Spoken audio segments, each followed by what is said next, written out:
Hi, everybody. Hope everybody's doing well and are alive and kicking. Where that old saying comes from, I have no idea. But anyway, makes me giggle every time I say it, which is probably the only one in the room that's doing that. We have a couple of questions left. We're running low in questions.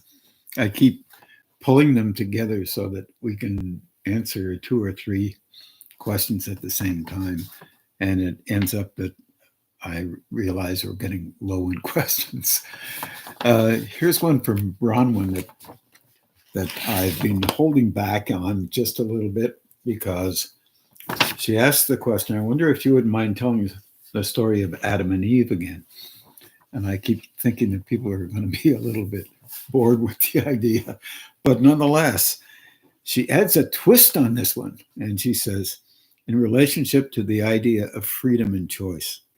Wow, I'm not sure we can deal with that one very well, but let's give it a try. Well, probably many of you have consulted Genesis after listening to some of my renditions of this Adam and Eve story.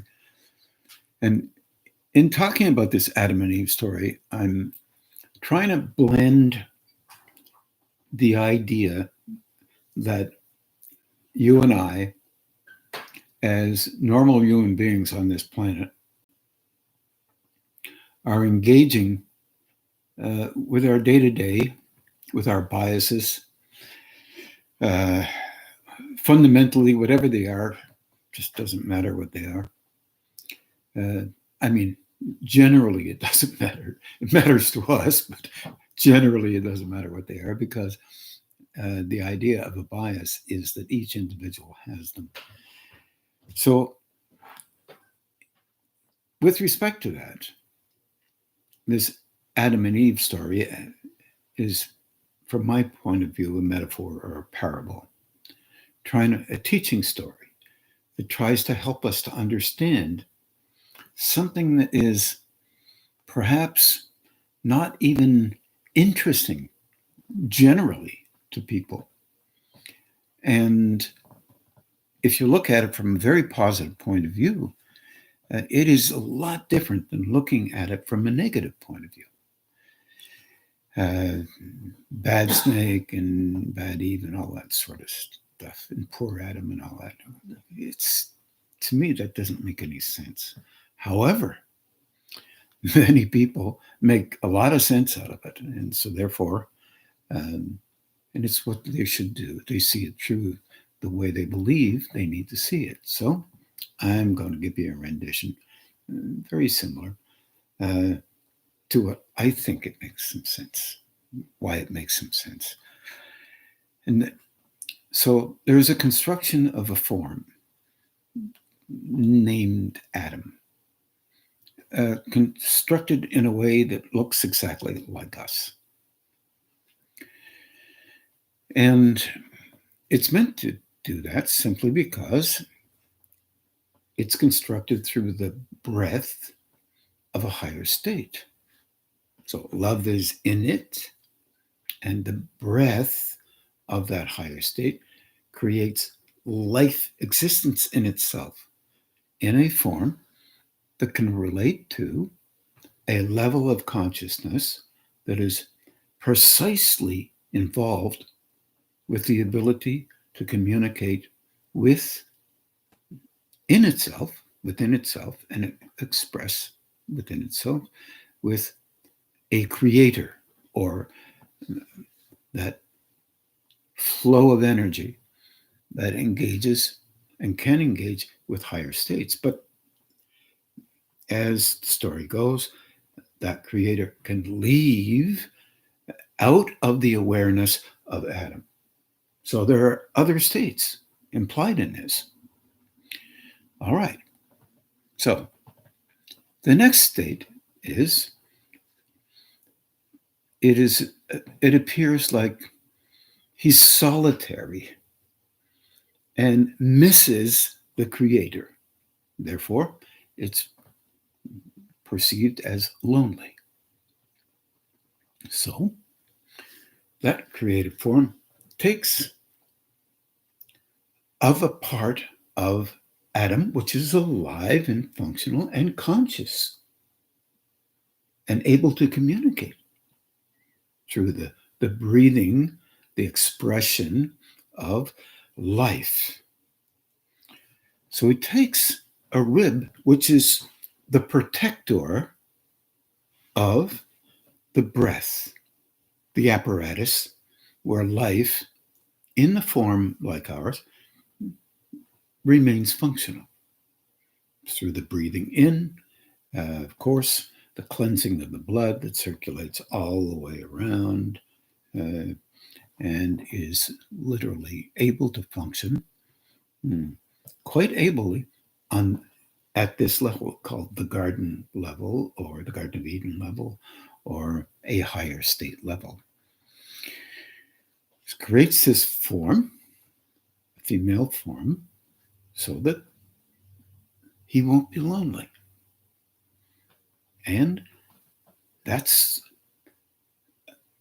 the number one idea in this is she also can engage with a higher state because she is made of the protector, the structure of the breath of existence, the breath of life.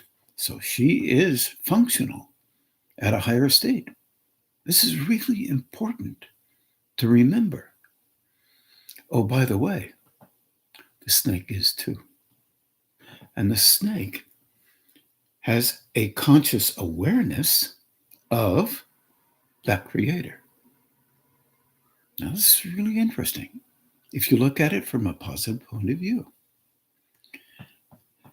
The next thing is that the snake, I'm going to say this, is in collusion with the creator.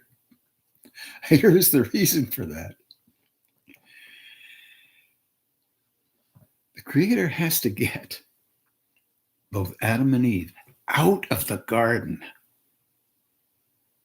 into the coarser levels of existence inhabited by our animal nature.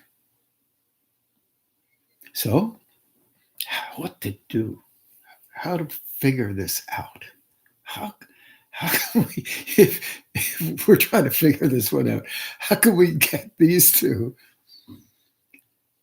into a different level?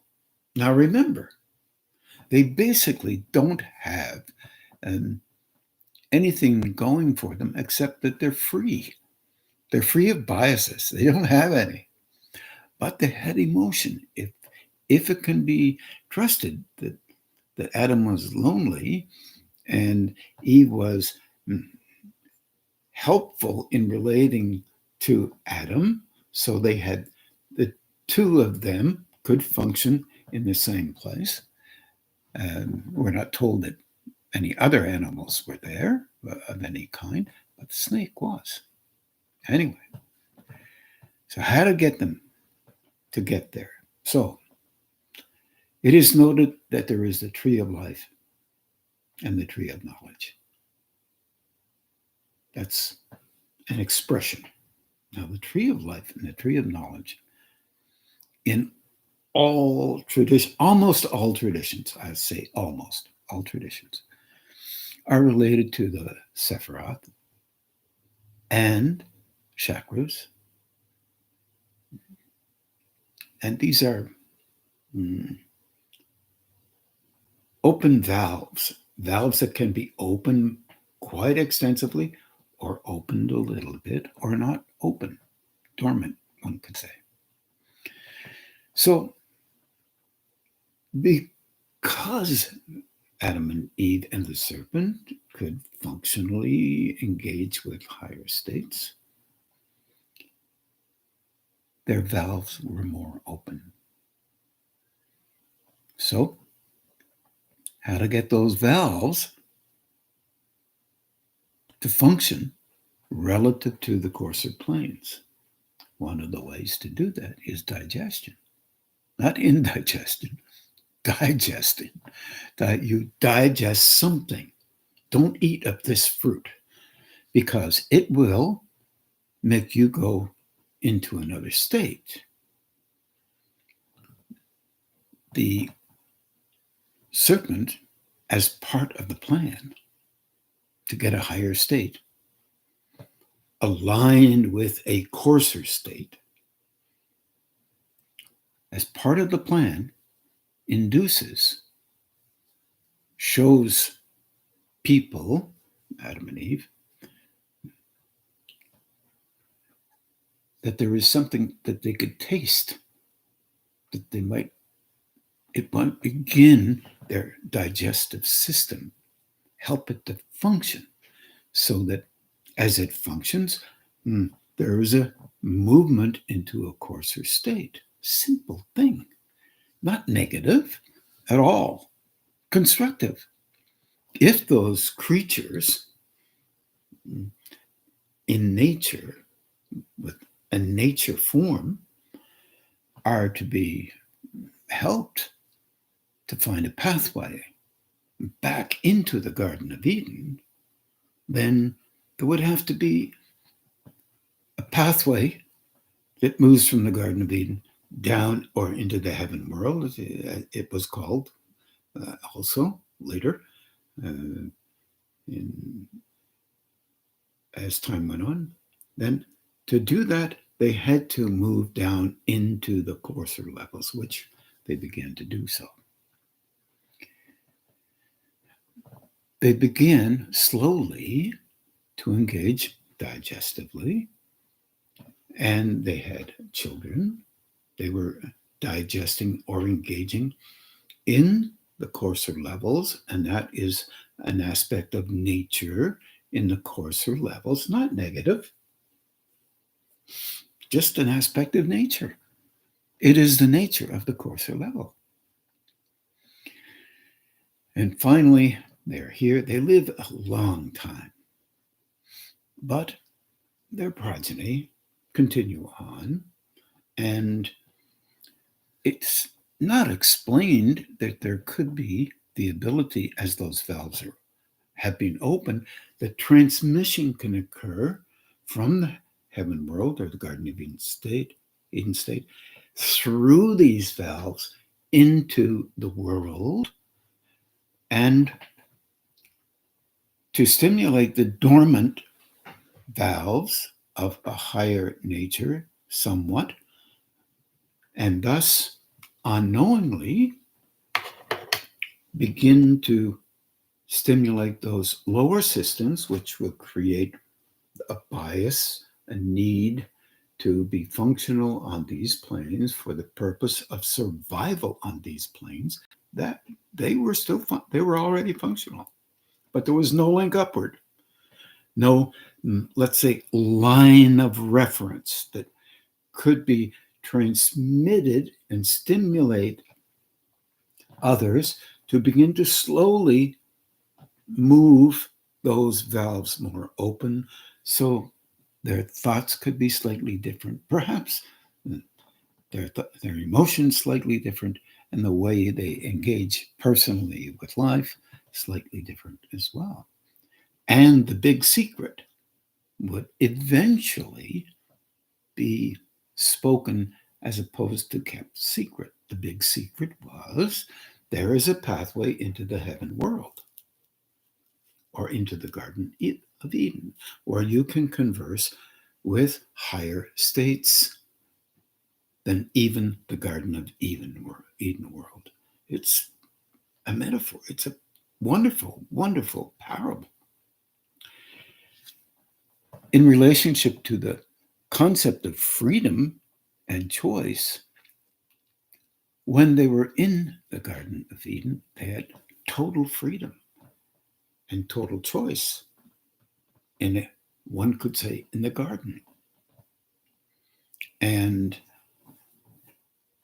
as they interact with each other, they are cultivating a method of interaction, communication, relationship, and they are learning how to be engage with one another, physically, emotionally, mentally. This is and in that form, there is a kind of bias or thought-provoking emotional response, physical response, and that's just creating a kind of personality. The personality of both Adam and Eve have to be similar because she's made of the same stuff he is. They're not separate. That doesn't make sense but it's, interpretation is interpretation. And in our world, we are free to interpret whatever which way we wish, whatever we are looking at. And it doesn't mean it's right or wrong. It means there are options. How we deal with those options. If we have 2,000 people who agree with you, then you're right. More right than another person who only has 1,000 people who agree with them. But these are options, and they are subject to a broadening of a kind. If you look at this in reverse, Adam and Eve were, in a kind of way, learning how to engage with the coarser levels and cultivate their levels in union with the coarser levels, so that not only is there a road downward, now there begins to be a road upward as well. Now, these roads are obviously talked about by many, many, many people and many religious backgrounds, philosophical backgrounds as well, not entirely the same way, but nonetheless very similar. And we, more practically, maybe, since about the 16th or 15th, 17th centuries in there, depending on how you see things, we have begun to cultivate a thing that we call an investigation into nature.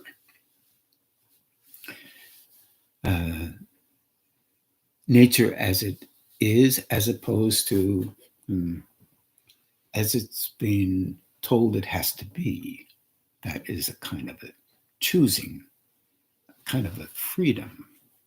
And we declare all kinds of things about this.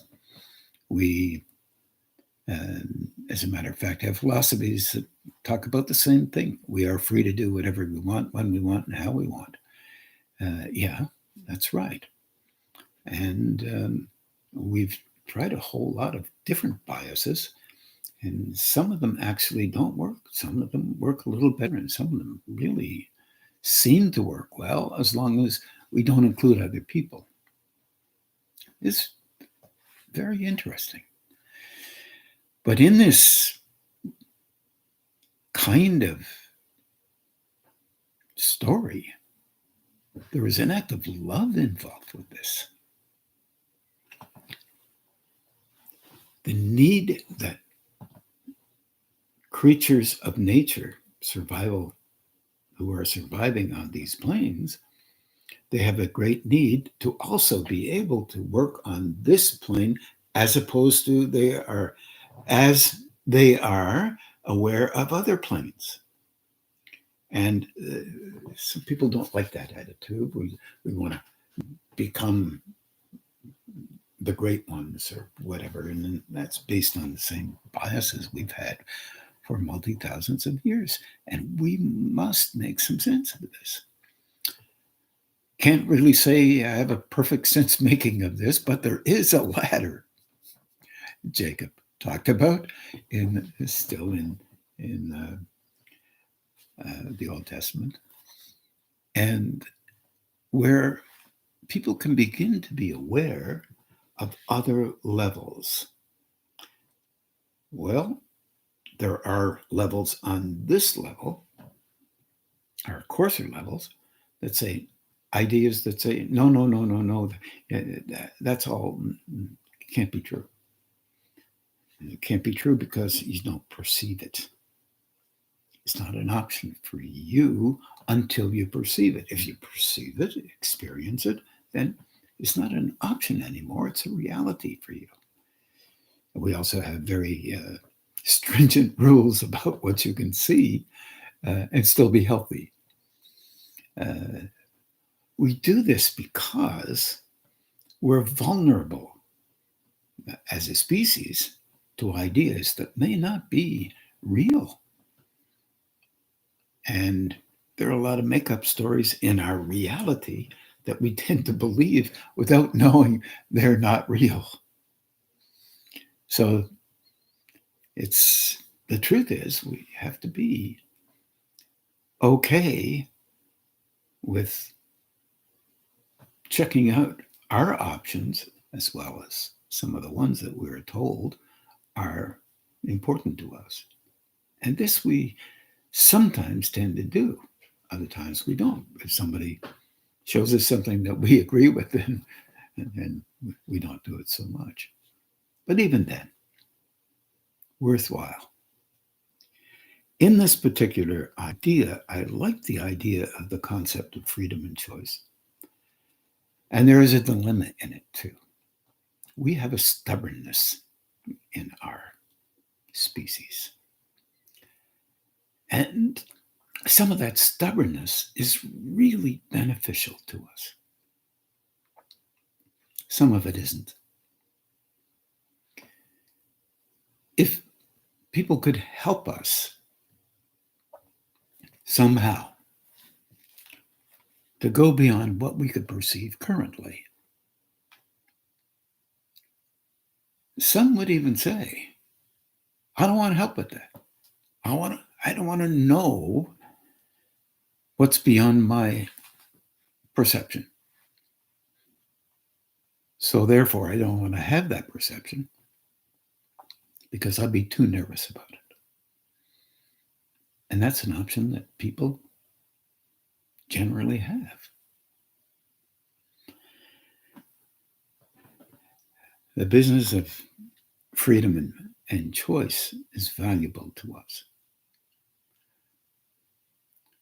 But also, if you can recall, the more our relationship with these planes, the more we're not free. Because we hold ourselves in very, very strong positions relative to how we've been trained or believe we need to be like. And that's for good reason, in my opinion, so that we can learn and maybe try to understand slightly differently. We're very fortunate that we have within us the capacity to learn beyond what we already know. Science is, when we're looking at science, we have seen that we have gained access to many things that have helped us. They've also hindered us from time to time. There's no doubt about that. But there's no doubt they have helped us as well.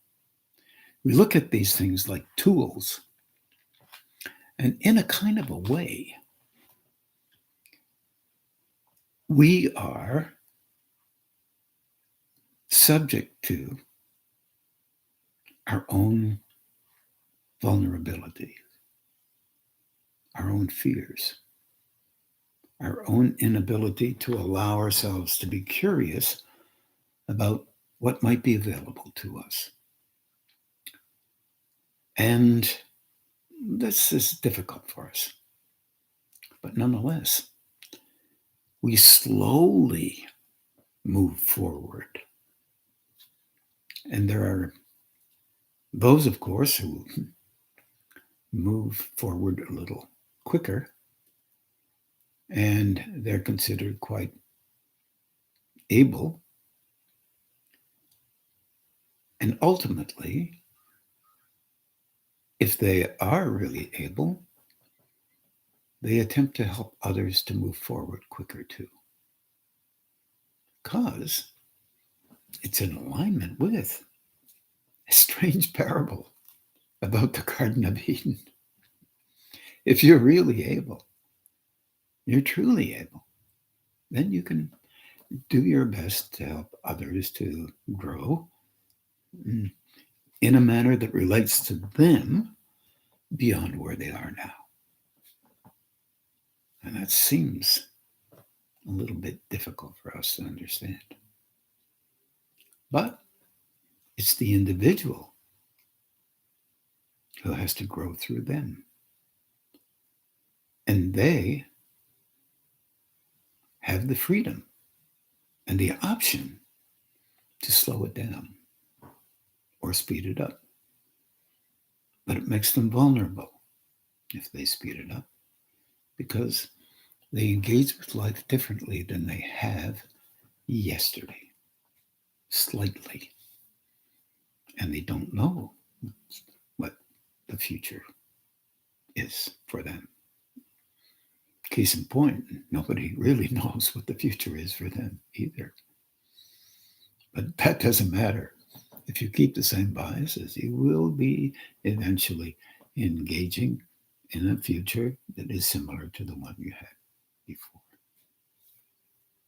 Because your past was once a future. So let me see if I missed anything here. From my perspective, of course. I've been wondering about the capacity as human beings to stay conscious in our awareness of ourselves and higher states. Okay. And where the will is concerned, how much we serve our own ideas, right, wrong, good or bad. We're just talking about that, actually. And how is higher will still involved in our self-serving, loving process? In the last part, that higher will, and so I'll move that around just a bit. As we open up more to being able to handle personally a little bit more opening within in this tree of life and knowledge, we begin to find out that there's a union that occurs at a higher level. At a lower level, they seem to be, they're still united, but they seem, through definition, through verbiage, to be isolated from each other from time to time, even though they're not. You and I learn something through the years of our lives, and we change somewhat through the years of our lives and engage slightly differently than we did before. You can look back over periods of 10 years and you'll notice about every 10 years, you look back and you wonder why you did what you did before. And all of us had that particular thing happen to us. The other thing that can happen is if we're a little bit nervous about changing, we try to rigidly stay the same. And in doing that, the intensification becomes really strong. And that's legitimate because we fear to do something different than the images that we've already constructed would allow us to. In other words, those images are identifying images. Others see you and they assume you will be similar to what you were before. And that does not always have to be true. However, if you go into a grouping, like family members, for example, or some other kind of a grouping that you haven't been in for 10 years, and you find that they are treating you the same as they treated you 10 years before that, you begin to realize that you're really not like that. But you can feel the pull of wanting to be like that almost for them. It's very interesting. Then, of course, if you can, you start to realize, oh, energy is transmitted from them into me. So that pull is to align with that energy relative to how they see me or have seen me 10 years ago. This is a natural element in us, but it's very difficult for us. We haven't got a microscope. We haven't got tools to prove that that may be true. One thing we do have, though, is we have a personality. It's a mixture of physical, emotional stuff, mental stuff. And if we begin to look and watch how we function a little bit, we'll begin to notice that we do function differently than how we think we do, just a little bit. And we'll also notice our habitual way of functioning to some degree. And you may want to shift that just a little bit. Not because it's bad, right, or wrong, just because if somebody else was doing that to you, you wouldn't want to do that. You wouldn't want them to.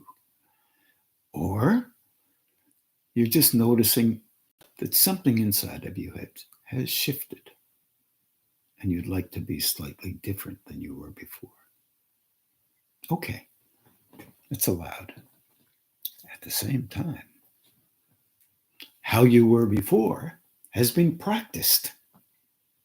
So every now and then it'll come up, no matter what you do, because it was practiced longer than how you're practicing now, practicing to be the person that you are. It is just how we slowly develop beyond how we were 10 years ago. Slowly, bit by bit. That opens those valves just a little bit differently because how you had practiced before is in the opening of the valve or chakra or etc. And it opens in a manner relative to how you were before, with a certain intensity, a certain bias. And it's there because you feel kind of semi-comfortable doing a thing that you believe that you can protect. And you protect that. You protect you. And that is often called freedom.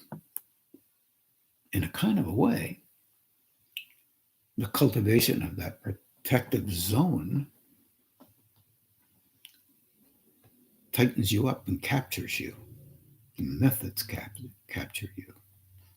And it does for all of us. It's okay. That helps us to survive here relative to how you believe you need to survive. It's biased by your experience.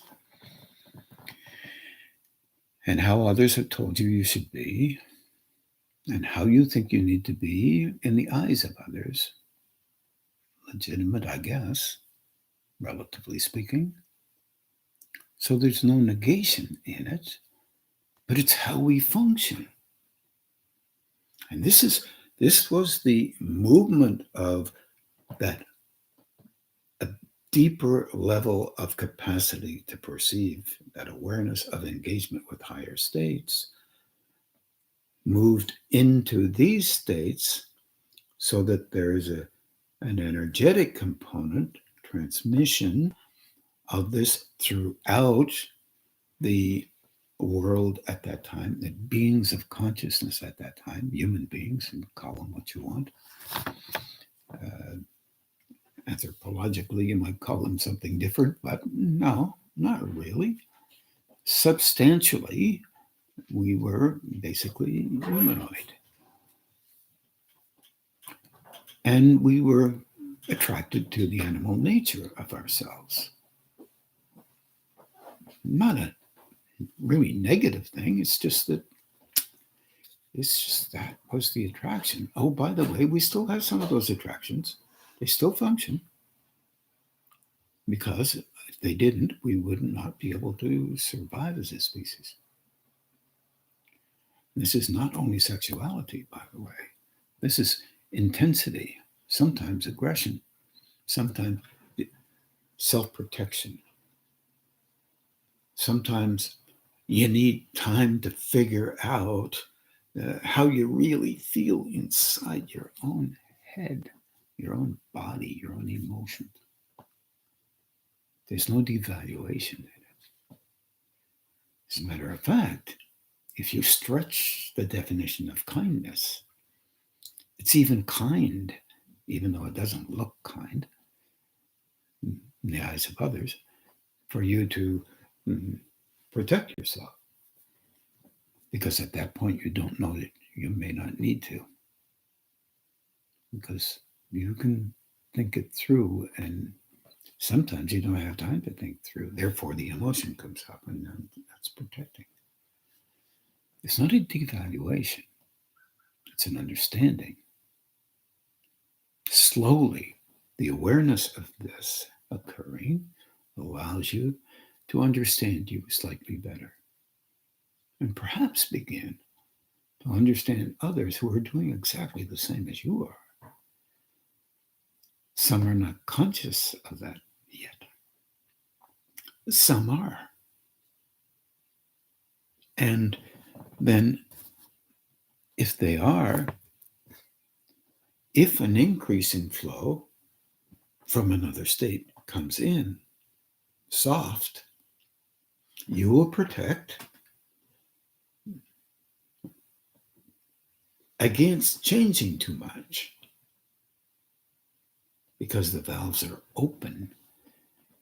And so you may be not able to figure out what's going on and have an intense day or week or month or year, and slowly begin to try and understand it by, in a kind of a way, being drawn to something that might give you a little partial explanation of what may be going on. And there are so many groups of people out in our world that have pieces of that kind of understanding that may be helpful. So you search and you try to understand. And then, if you're not careful, you become grudgingly validated by what you believe it has to be versus somebody else's way of looking at it. This is normal.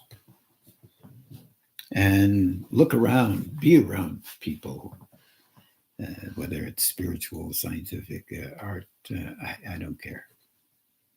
Just doesn't matter. That's in us. And we're trying to learn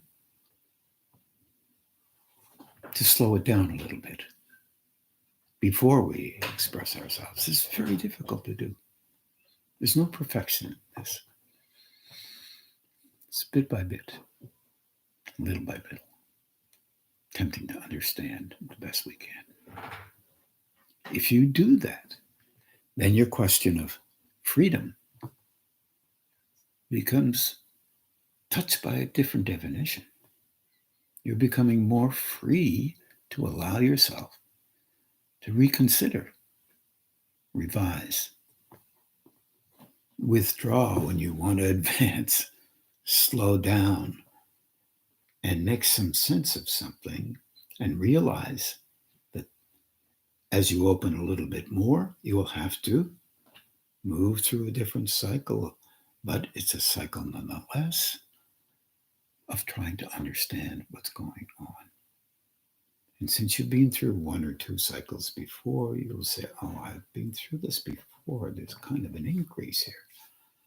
Maybe I have to just soften down a bit.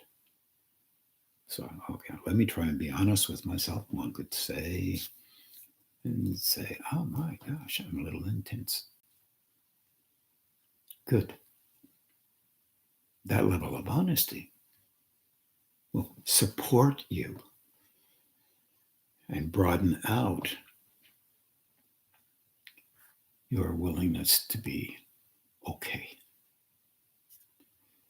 and move on towards the next step.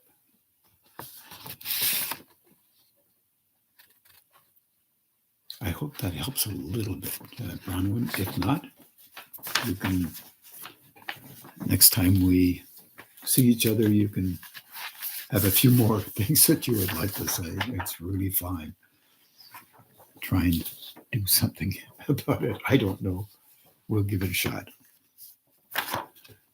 Okay, here's another one from Della Nicole from Maryland.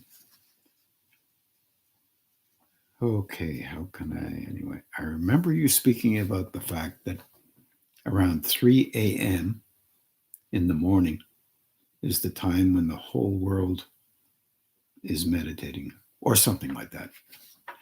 The whole world isn't meditating. I think it'll be a very interesting world if it were true. We'd like to think that that might be possible. Can you speak about that, what is going on at this time and how we are being affected? If we are sitting around, in other words, sitting, meditating at that time, are our meditations deeper or more connected to a higher aspect? I'm still in the experimental phase of this, but I'm enjoying it so far. One of the things that are really important, no matter what you do, it is my opinion, you have to live life and find a balance somewhere along the line. When we're engaging with life, how we normally live it, and this is sometimes very difficult to do, depends on the individual. I can have as many difficulties in doing this as anybody else, because being a human being, this is how it works in our world. But keep a life balance. If you're going to get up at 3 o'clock and you have 7 kids, you're going to have the worst day of your life. You're going to meditate for an hour. You're going to be maybe awake. You're sitting in a position, and you're going to be tired. And that first kid is going to come and wake you up at a time when you're not going to be ready to be awake. So you have to apply some humor in this thing. And the reason why I mentioned this, it was around 3 to 4 o'clock or someplace in there. And often people do wake up around that time, and then they go back to bed, go back to sleep, or they try to meditate. Very, very many traditions, in the East especially. In the West, if you were a Christian monk or a Buddhist monk in the West, or any other kind of person in seclusion attempting to meditate and deepen their relationship with that tree of life and the tree of knowledge, as they come together in that Garden of Eden state that we were talking about. Any of these folks, they love to get up early in the morning because the world is asleep. There's quiet. Often, even, well, in some places the birds are starting to move around that time. But human beings and their machines and their intensity normally are not awake. Although some are, obviously, but the bulk of them aren't. there's a kind of quiet that is really unusual.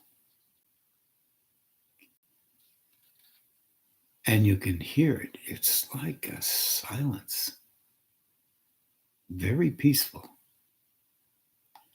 And you can usually, for those of you who are already perceiving energy, you can soften yourself down so that the energy can be gentle and wondrously wonderful. And you're not caring about how strong it is. Because in honesty, the strongest is the softest. The coarsest is the intensest. And it happens on all levels, all the way through the system. And for us, often, to be aware, it has to be intense a bit. As we become more aware, it becomes less intense. It can be really soft and subtle, beautiful. But if you're going to meditate at 3 or 4 o'clock in the morning, remember the rest of your life has to be looked after. Because come around 3 o'clock or 4 o'clock when the kids are coming home from school, or depending on where you are, even if they're homeschooled, they're going to start running out of gas a bit because you've already been up a fair length of time and you haven't had enough sleep from the time you went to bed to now. This is just normal. It's not a good thing, bad thing. One of the things that many of the monks do all over the world is they meditate perhaps at 3 to 4 to 5. They meditate again in the afternoon, and they meditate again in the evening. Depending what you might call that form of meditation, it really doesn't matter. You're trying to connect and just become aware of that flow that is there for all of us to be aware of. And if you do begin to notice that flow, you go to the flow and you never mind you and your meditative states or your great, wonderful meditator self. You go to that flow and you stick with it and you soften. You try to soften. You're softening you. Soften. And if you get a lot of mind chatter, you straight talk to it. Sounds weird. Say, no, not now. I'm meditating. And you go back to the soft the best you can. No, not now. I'm meditating. I'm trying to commune with another state. And you repeat it as kindly but succinctly and honestly. That's tricky. Honestly as possible. Because if you're hyper and you've got a lot on your mind, you really don't want to meditate. So if you're really going to attempt to do it, the energy will go to what's happening internally. And you're trying to soften you down so it can go to that. So that you can be okay with making a statement of in such a way that you can let go. Sometime I'll talk about a little bit more about the influences that can occur at any time. And I'll make that promise. Not sure when that's going to be, but I will. In relationship to those who may think that you're not worthy of being able to commune with higher states. That kind of thing is not real. It's makeup. And it's a key thing to remember. everyone out there is worthy of linking with a higher state. The dilemma is dealing with it personally, as generously as possible, as quietly as possible. And in fact, basically in a kind of a way, not letting anybody know. Unless you're a teacher, and then it's annoying. You have to teach something. So I wish you well with that. I'm just going to take a look to see if I missed anything here.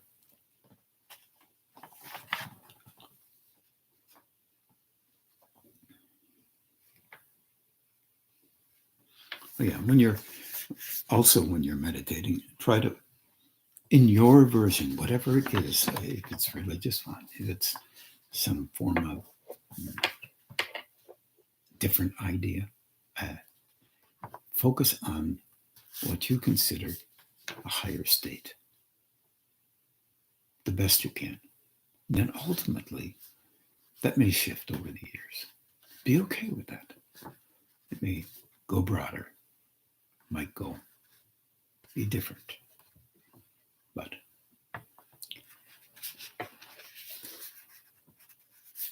we tend in our biases to want to validate what we believe is true for us at any given time, which is natural. But understand that no matter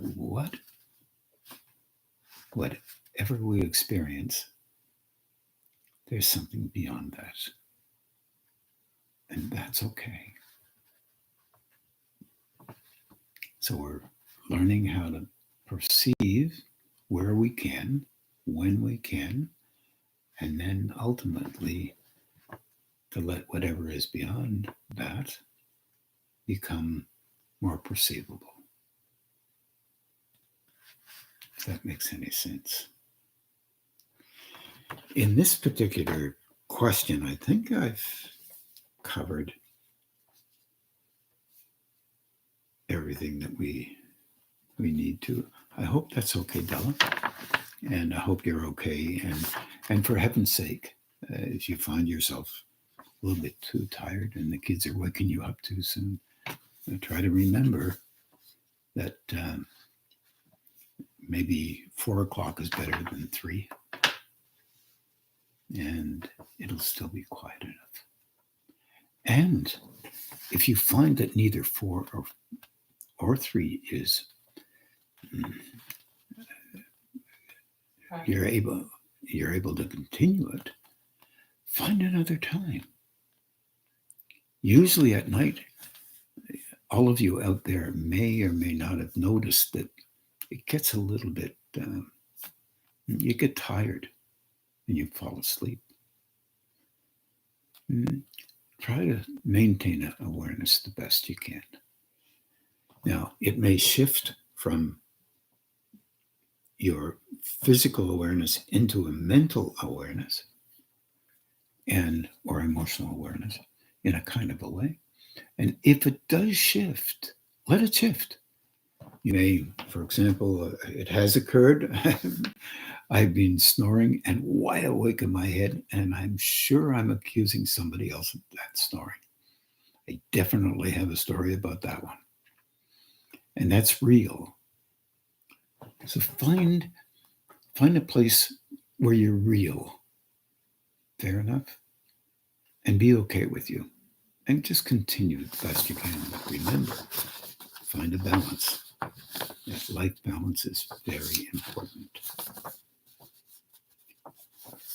Okay, I think what we're going to do right now is, there is another question, but if I do that, I'll be much over time. And I think what we'll do is we'll meditate, and we'll try and, it's about 5 to 8, so we'll try and meditate about 50, 55 minutes, something like that.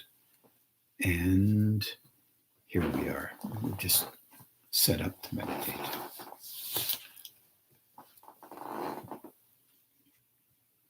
Good night, all.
Same people.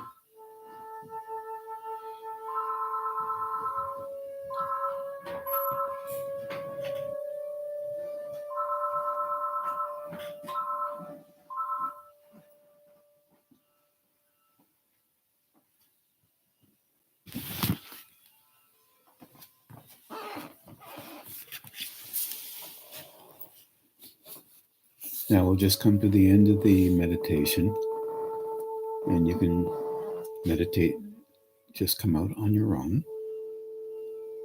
And I wish everybody a good evening. Take care now.